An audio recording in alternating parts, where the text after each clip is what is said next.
మంచి నాయకుడు, ఒక నీతి కోసం, ఒక నిజాయితీగా, ఒక సిద్ధాంతం కోసం పనిచేసేటువంటి పవన్ కళ్యాణ్ గారిని ఇక్కడ గుర్తించుకోవాలి.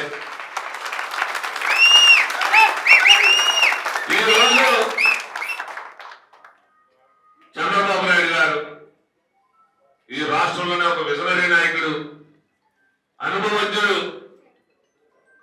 మరి చిన్న స్థాయి నుండి రాజకీయ ఓనామాలు దిద్దుకుని ప్రపంచ స్థాయిలో గుర్తింపు పొందినటువంటి నాయకుడు చంద్రబాబు నాయుడు గారు.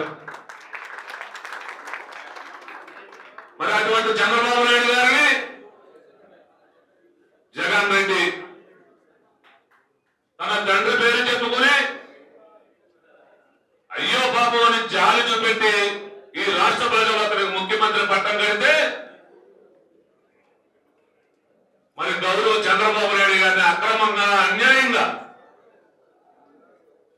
ఒక కుతంత్రంతో కేంద్ర కర్మాగారంలో బంధించినప్పుడు నేనున్నాను ఒక మంచివాడికి అండగా, ఒక పెద్దవాడికి అండగా, ఒక విజనరీ నాయకుడికి అండగా నేనున్నానని మొట్టమొదటి రాష్ట్రంలో వంతెత్తి వెనక నిలబడ్డటువంటి మహానాయకుడు పవన్ కళ్యాణ్ గారిని సందర్భంగా గుర్తించారు.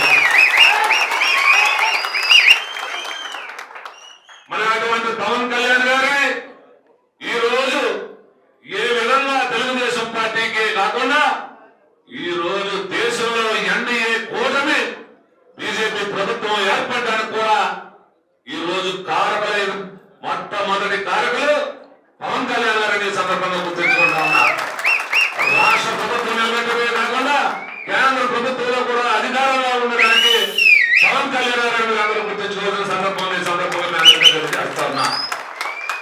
మనందరం కూడా ఎక్కువ గుర్తించుకోవాలి. ఆఖరిగా చెప్తా ఉన్నా, తెలుగుదేశం పార్టీ నాయకులు, జనసేన పార్టీ నాయకులు వేరువేరుగా మనందరూ కింద ఆలోచన చేయొచ్చు. కానీ 10 సంవత్సరాల పాటు, దశాబ్ద కాలం పాటు తెలుగుదేశం పార్టీ, జనసేన పార్టీ కలిసి పనిచేయడానికి నిర్ణయించుకున్నాయని మీ అందరూ గుర్తించుకోవాలి. మనందరూ గ్రామాల్లో మళ్ళా మనకు మధ్యలో వాటిల్లో పడకపోయినా చంద్రబాబు నాయుడు గారు, పవన్ కళ్యాణ్ గారు ఒకే మాటగా ఉన్నారనేటువంటి సంగతి మనందరూ గుర్తించుకోవాలి. సోదరులారా, ఇది 10 సంవత్సరాలు కలిసి ఈ కూటమి ప్రభుత్వం విజయం సాధిస్తుంది. 10 సంవత్సరాల పాటు Telugu Desam party, Janasena party, BJP కూటమి అధికారులు ఉండబోతా ఉంది. ఎక్కడ రాష్ట్రంలో తెలుగుదేశం జెండా రెపరెపలాడుతున్న ఏ గ్రామాలైనా, జనసేన జెండా రెపరెపలాడుతున్న ఏ గ్రామాలైనా, బీజేపీ జెండా కూడా ఆంధ్రప్రదేశ్ లో ఈ 3 జెండాలు రెపరెపలాడతాయి. ఖచ్చితంగా మరొకసారి కూటమి ప్రభుత్వం ఆంధ్రప్రదేశ్ లో అధికారులకు రాబోతుందని మీరు అందరూ గుర్తించుకోవాలి. సోదరులారా, దానికి కారణం ఈ రోజు ఖజానాను పూర్తిగా ఖాళీ చేసి ఒక్క నయా పైసా కూడా ప్రభుత్వంలో లేకుండా చేసినప్పటికీ మరి ఈ రోజు చంద్రబాబు నాయుడు గారు నిన్న పేద బడుగు బలహీన వర్గాల ప్రజలు మీరందరూ ఇంటింటికి వెళ్లి ప్రతి గ్రామాన్ని తిరిగి గర్వంగా కాలువ ఎగరేసుకునేలా చేసినటువంటి నాయకుడు చంద్రబాబు నాయుడు గారిని ఈ సందర్భంగా తెలియజేస్తా ఉన్నా. ఇది చిన్న విషయం కాదు. సుమారు 7,000 రూపాయలు ప్రతి పెన్షన్దారులకు ఇవ్వడం, ఒక సామాన్య పట్టణంలో 4 కోట్ల పైన 4,40,00,000 రూపాయలు మరి పెన్షన్లకు ఇవ్వటం, 6,648 మంది లబ్ధిదారులు ఒక సామాన్య పట్టణంలోనే ఉంటే రాష్ట్ర యావత్తు ఎంతమంది లబ్ధిదారులు ఉన్నారో, ఎంత సొమ్ము ఇచ్చారో మీరు అందరూ గుర్తించుకోవాలి.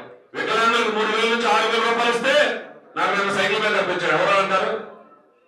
మళ్ళీ ఇందులో కూడా చీఫ్ గా మాట్లాడటం, ఇంకా వాళ్ళకి ఈ పెద్ద బుద్ధులు బాగాలేదు.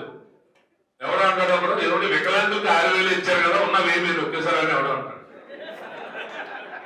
అది నాలుగు చాలా ఉంది. అరే బాబు, ఇప్పుడు 4,000, 3,000 ఇచ్చారు, నెక్స్ట్ నుంచి 4,000 ఇస్తారు, మరి 6,000 ఇస్తారా? 2,000 ఎంత ఇస్తారా? అది పథకం 3,000 నుంచి 3,000 చేస్తున్నారు. 6,000 ఇచ్చారు.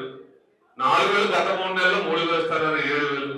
ఈ రాజకీయాలు ఇటువంటి మాటలను కూడా బలంగా తిప్పుకోవలసినటువంటి అవసరం మన అందరికీ ఉందని. ఈ జనసేన వుడెన్ మెమెంటో కోసం ఇప్పుడే ఈ వాట్సాప్ నంబర్ కి కాంటాక్ట్ చేయండి.